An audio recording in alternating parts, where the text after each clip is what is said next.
사도신경으로 신앙 고백 드립니다. 나는 전능하신 아버지 하나님 천재 창조주를 믿습니다.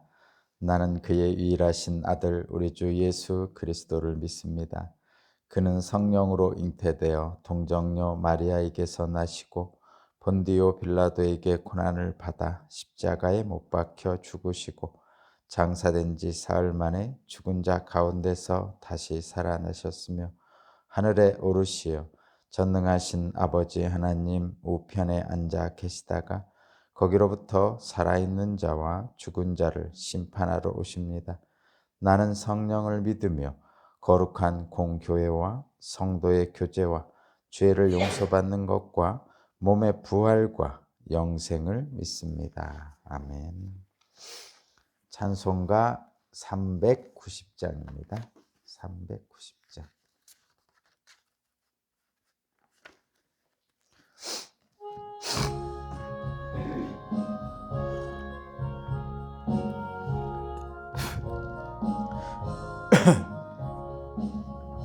예수가 거느리시니 즐겁고 평안하구나.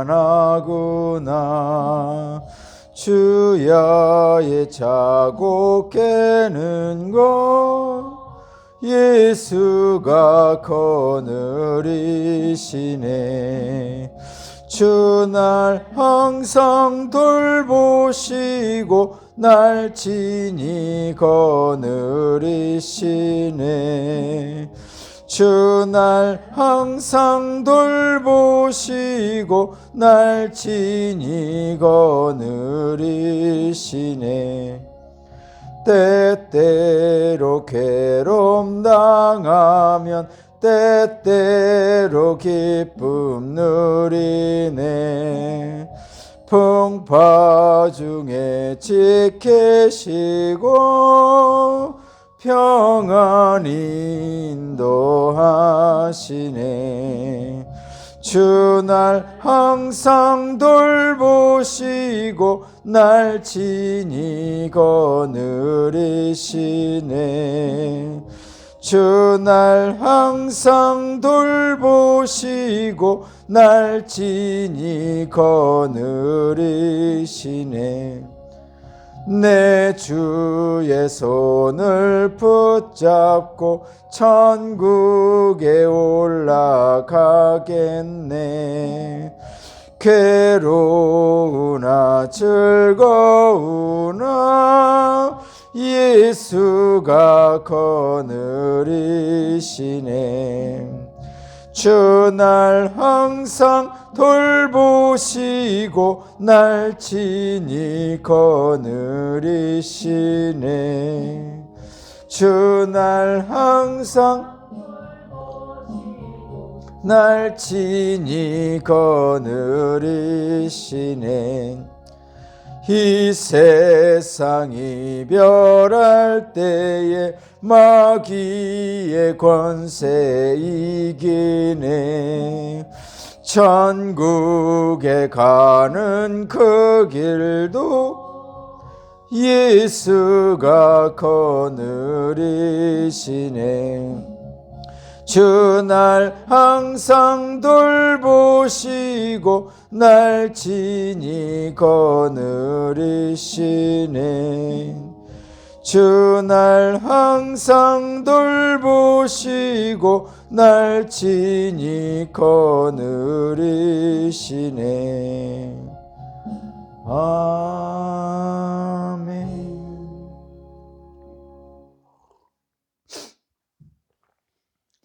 오늘 주신 하나님 말씀은 욥기입니다. 다시 욥기로 돌아와서 욥기 39장 5절로 30절입니다. 욥기 39장 5절에서 30절까지 말씀입니다.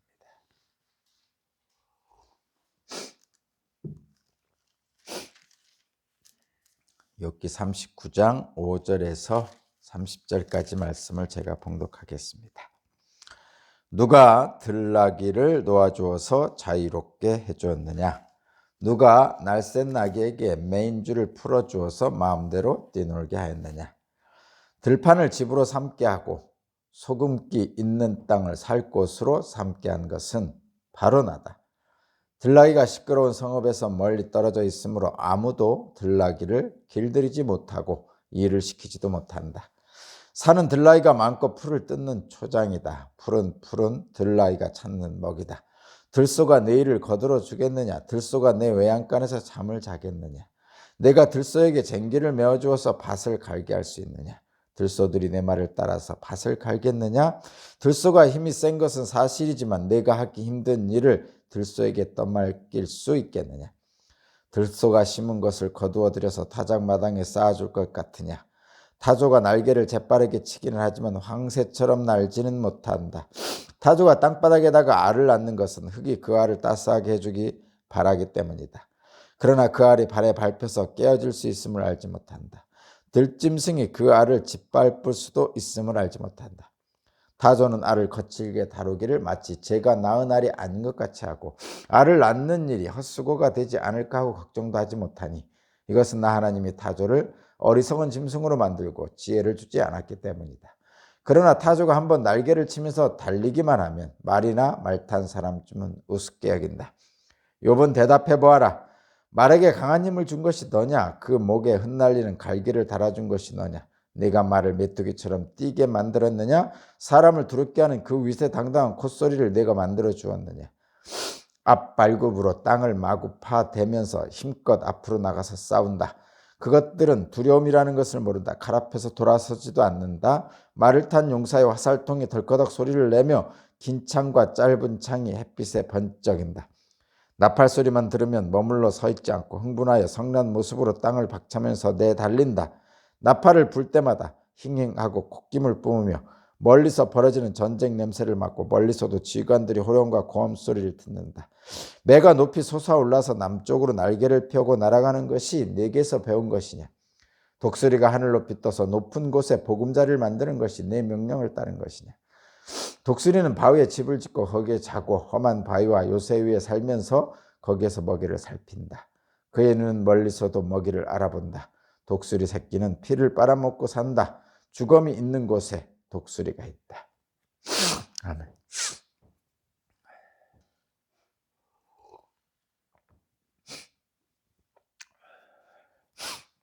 오늘 말씀의 제목은 하나님의 창조 질서입니다. 하나님의 창조 질서.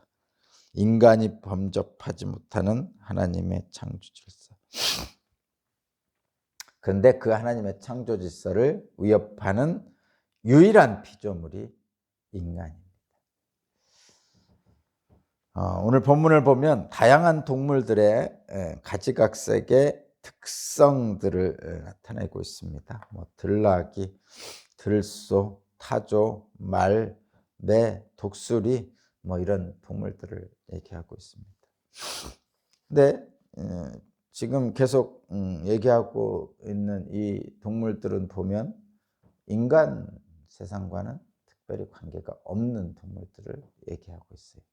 이 동물들은 인간 세계에 종속되거나 인간에게 별로 영향을 안 미치는 그런 동물들입니다. 그런데도 불구하고 이들은 잘 살아요. 각자의 특성에 맞게 잘 삽니다. 그것을 하나님께서 하셨다는 거죠. 그것을 지금 하나님은 욥에게 주지시키고 있습니다.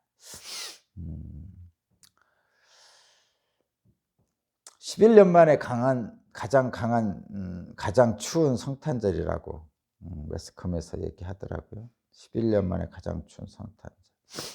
어제 좀 춥긴 했죠. 또 오늘 강추위와 폭설이 내릴 거라고 조심하라고 하는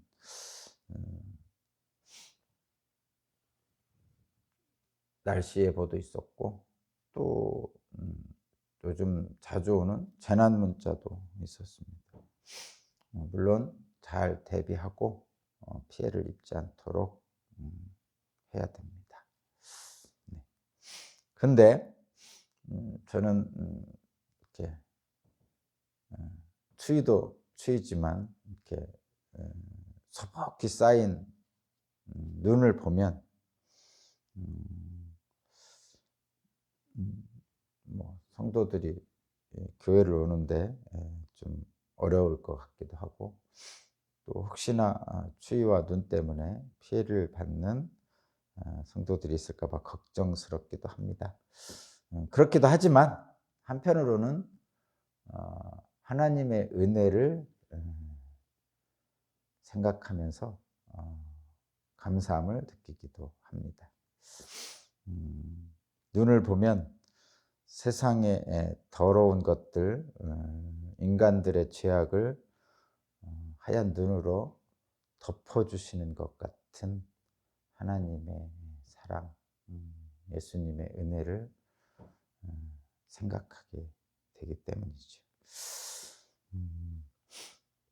어쨌든 잘 대비하셔서 추위를 잘 이기시고, 혹시 눈이 와도 뭐 넘어지지 않도록, 피해 입지 않도록 좀 잘 대비하시기 바랍니다. 어쨌든 오늘 본문을 보면 인간과 직접적인 상관이 없는 동물들을 지금 말씀하시면서 인간 세계에 속하지 않지만 그들도 하나님이 돌보고 계신다는 것을 지금 하나님은 욥에게 말을 하고 있어요. 그래서 하나님의 그 창조주 하나님의 권능과 욥이라는 인간의 한계를 이제 극명하게 이렇게 드러내 주시고 계신 것이죠.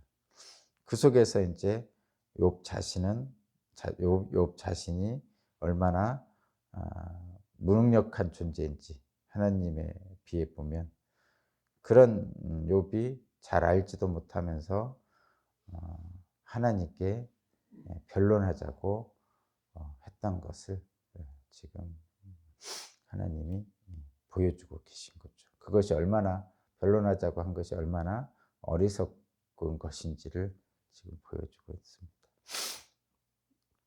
인간에게 직접적으로 상관이 없는 동물들을 지금 하나님이 돌보신다는 것을 말씀하고 있는데, 근데 생각을 해보면 정말로 이 동물들이 우리 인간들하고는 상관이 없을까 생각해 봅니다. 나비 효과라는 이론이 있습니다.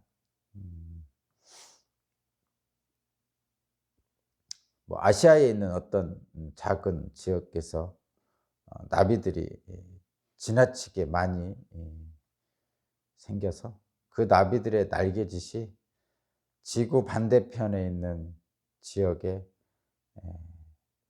기후에 영향을 미쳐서 말하자면 강풍이 분다, 태풍이 분다, 뭐 이런 이론입니다. 실제로는 그런지는 모르겠지만 아마도 뭐 나비의 날개짓 때문에 지구 반대편이 태풍이 분다는 것은 사실은 아닐 거예요. 그런데 연관이 되어 있다고 얘기하는 것입니다. 근데 분명한 것은 이제 과학자들이 밝혀낸 것과 우리 인간의 이성으로 깨달은 분명한 것은 최근 100년간 멸종되는 동물과 식물의 수가 엄청나게 많다는 거죠. 인간의 영향을 받지 않을 것 같은 지역, 인간의 영향을 받지 않을 것 같은 동식물들도 인간에 의해서 고통을 받고 있다고 합니다. 유럽의 어느 지역인 것 같기도 하고, 중앙아시아의 어떤 지역인 것 같기도 하고, 어떤 학자들이 무엇을 연구하냐면 그 동네에 모기를 연구한답니다. 모기의 개체수의 변화 뭐 이런 것들 연구하고 있는데, 우리와는 아주 동떨어진 지역이죠. 근데 그 모기 수가 갑자기 늘어났대요. 근데 그 늘어난 게 지구 온난화 때문이라고 그런답니다. 기온이 뭐 맷도가 상승해 가지고 지나치게 모기가 많이 늘어났다고 그럽니다. 그 모기가 늘어난 게 뭐가 문제냐? 우리하고는 상관없지 않느냐. 그런데 음 그것으로 인해서 나타나는 그 주변 환경이 완전히 달라지고 있다고 하는 이야기를 들었습니다. 음. 어쨌든 인간의 영향을 받지 않을 것 같은 지역과 동식물들도 인간에 의해서 고통받고 있다는 것이죠. 근데 분명한 것은, 또 하나 분명한 것은, 그 동식물들이 살 수 없다면 인간도 살 수 없다는 사실입니다. 그것은 분명하죠. 인간의 교만이 하나님이 창조하신 세계를 망치고 있는 것입니다. 인간의 교만은 결국 우리 모두의 멸망으로 이어질 수밖에 없습니다.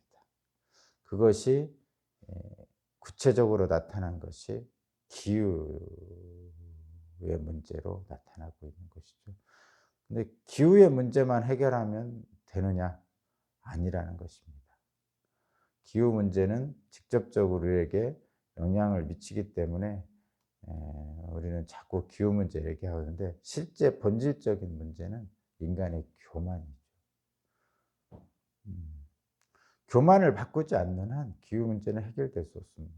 뭐 화석 연료를 줄인다. 음. 화력 발전소를 줄여서 미세먼지를 없애고 지구 온난화를 방지하여서 지구 기온이 올라가는 것을 막겠다.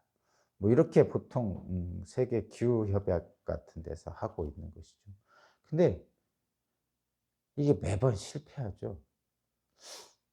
매번 실패합니다. 뭐 최근에 우리나라도 그렇고 서구도 그렇고 뭐 탄소 배출량 뭐 제로 목표 뭐 이런 것들을 지금 내세우고 있는데 실제 지켜질지는 요원합니다. 더 큰 어떤 기후적인 재난이 닥친다면 모를까, 그렇게 되기가 쉽지 않습니다. 실제로 중국 같은 경우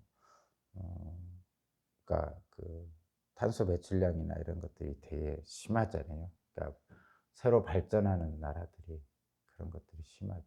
그래서 여러분들도 아시겠지만 뭐 베이징의 스모그 이런 거 많이 봤잖아요.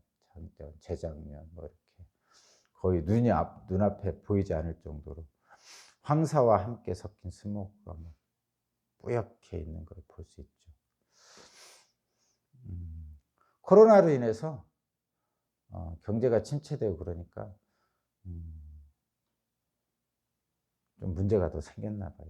말하자면 옛날에 베이징 올림픽 할 때 올림픽으로 해서 뭐 화력 발전 같은 걸 없애고 뭐 말하자면 거기 뭐 석탄 떼는 뭐 가정들 석탄 못 떼게 하고 막 이렇게 했다고 그럽니다.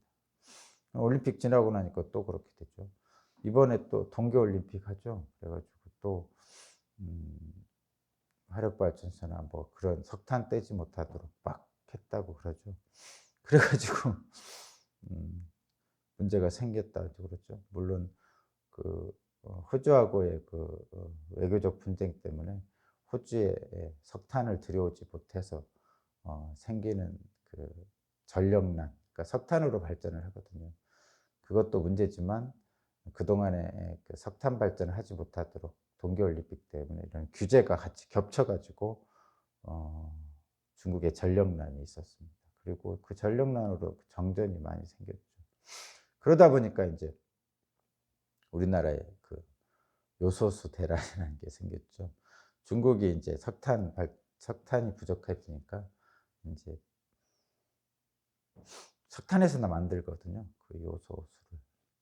그러니까 우리나라에 팔지 않고 중국이 팔지 않으니까 자기들이 더 부족하니까 안 팔겠죠, 당연히. 그러니까 우리나라가 요소수가 없어 가지고 뭐 유치원 버스가 쓰느니 뭐 트럭이 쓰느니 뭐 물류 대란이니 뭐 이런 얘기 한참 했었죠. 지금은 해결이 됐지만 어쨌든 그게 다 그 기후이기 때문에 생긴 겁니다. 근데 왜 이게 안 지켜지느냐? 인간들의 교만 때문에 그렇습니다. 그러니까 마음을 바꿔야 돼요. 당장 눈앞에 있는 경제적 이익 때문에 그거를 바꾸기가 어렵거든요.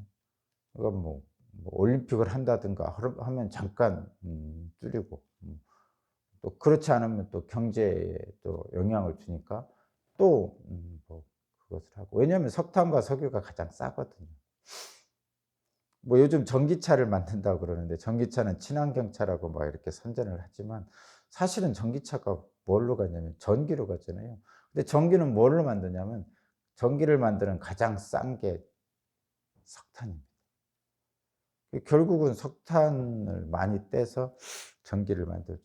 그러면 전기를 다른 걸로 만들면 되지 않습니까? 그래서 뭐 요즘은 그 원자력의 위험이 있지만 원자력으로 많이 만들고, 또 풍력, 태양광 뭐 이런 것들을 만들려고 합니다. 근데 어쨌든 전기차도 음 전기를 만들어야 되기 때문에 연료를 소비하게 되어 있습니다. 글쎄, 획기적인 어떤 방식이 나오지 않는 한, 정말 기후 위기에 대처하는 획기적인 어떤 방식이 나오지 않는 한, 인간의 마음이 바뀌지 않기 때문에 계속적인 기후 위기는 생길 것 같습니다. 그래서 바뀌어야 된다는 얘기죠. 뭐로 바뀌어야 되냐면, 그 인간의 교만을 좀 바꿔야 되고, 실제로 그 비용의 총량을 계산해 봐야 된다는 것이죠. 원자력도 마찬가지고, 음 뭐 석탄 발전도 마찬가지고, 비용의 총량이라는 게 있잖아요. 한쪽에선 이득 보면 한쪽에선 손해를 보게 되거든요. 말하자면 화력 발전을 하면 그 화력 발전에 의해서 전기를 쓰는 지역은 이득을 보고 있고요. 그 화력 발전소 주변에 있는 동네는 손해를 보고 있는 거죠. 그래서 화력 발전소도 그렇고 원자력 발전소도 그렇고, 그 해당 지역은 손해를 보기 때문에 재정적 지원이 굉장하죠.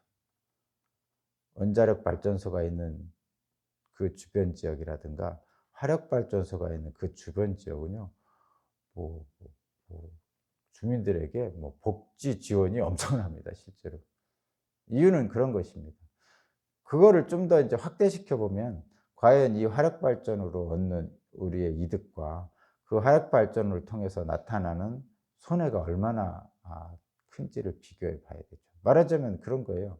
화력 발전으로 전기를 써서 우리가 풍요를 누리고 있죠. 오늘 또 전기 때문에 전기를 쓰고 있잖아요. 우리가 풍요를 누리고 있죠. 그 대신에 우리가 당하는 고통은 뭐예요? 마스크를 써야 되잖아요.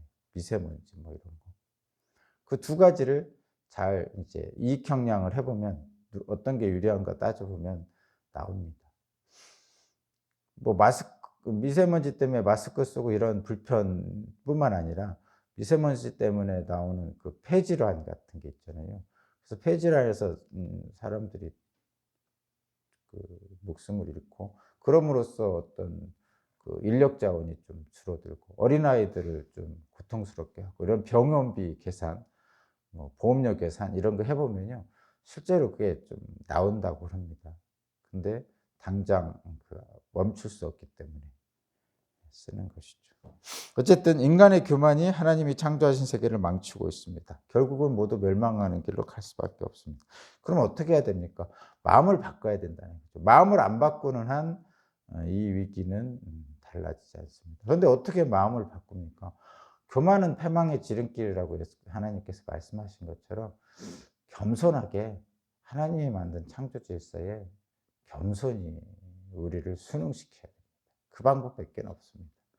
당장 눈앞에 돈이 있어서 그것을 선택하는 것이 아니고, 전체를 좀 바라볼 수 있는, 근데 전체를 바라볼 수가 없기 때문에 인간은 그냥 하나님의 창조 질서에 어떻게 하면 순종할까, 순응할까, 이렇게 생각을 해요. 그러니까 하나님을 경외한다면 그렇게 할 수 없는 것이죠. 하나님을 경외하면 옆 사람을 미워할 수가 없죠. 왜냐하면 그 사람도 하나님이 만든 피조물이니까. 하나님을 경외하면 하나님이 만든 자연 질서를 파괴할 수가 없죠. 왜냐하면 그것은 하나님이 만드신 거니까. 이런 겁니다, 말하자면. 그런 의미를 가지면 해결이 되는데 타락한 인간은 거기까지 가기가 쉽지 않습니다. 그래서 성경은 늘 우리에게 겸손하라고, 교만하지 말고 하나님을 경외하라고 늘 말을 하는 것이죠. 저 자신만 봐도 그것이 쉽게 따라가지지는 않습니다. 당장 자동차 없으면, 매연을 뿜는 자동차 없으면 불편하죠. TV 냉장고 없으면, 전기를 쓰는 TV 냉장고 없으면 살 수가 없습니다. 설교도 전기를 쓰는 전기와 마이크와 이 추운 날 온풍기가 없으면 살 수가 없죠. 그렇다고 해서 그런 거 다 없앨 수 있느냐? 없애기는 어렵다는 것이죠. 그래서 좀 지혜를 모아서 해야 되는데 하나님을 경외하는 마음을 갖지 않으면 결국은 해결하기가 어렵습니다. 그것을 성경에서는 말씀하고 있고, 오늘 본문에서도 하나님이 만든 창조 세계에 대해서 말씀하고 있는데, 이 당시에는 인간이 이런 동물들에 대해서 전혀 상관이 없었어요. 욥이 사는데 이런 동물들이 전혀 서로 관계를 맺지 못하고 영향도 미치지 못했습니다. 근데 오늘날은 우리 인간이 이런 동물들에게 영향을 미칩니다. 이런 동물들이 인간에게 해를 주진 않는데 인간들이 이런 동물들에게 해를 주고 있습니다. 그 정도로 우리 인간은 문제가 있는, 이 세상에서 가장 문제가 있는 피조물입니다. 하나님의 창조 질서를 위협하는 유일한 피조물이 인간이다. 그래서 우리는 하나님을 경외하고 겸손히 그 앞에 순응을 해야 된다. 그것이 오늘 말씀의 결론입니다. 기도드리겠습니다. 하나님 감사합니다. 수없이 많은 동식물을 만드신 하나님, 그 중에 일부인 우리도 그 하나님의 창조 질서에 순응해야 함에도 불구하고 그렇지 못합니다. 하나님의 놀라운 창조 질서를 붙들고 오늘도 그 안에서 하나님과 함께 살아가는 우리가 될 수 있도록 성령님 우리를 붙잡아 주시고, 하나님을 경외하는 마음을 갖도록, 교만하지 않도록 오늘도 나와 동행해 주옵소서. 감사드리며 예수 그리스도 이름으로 기도합니다.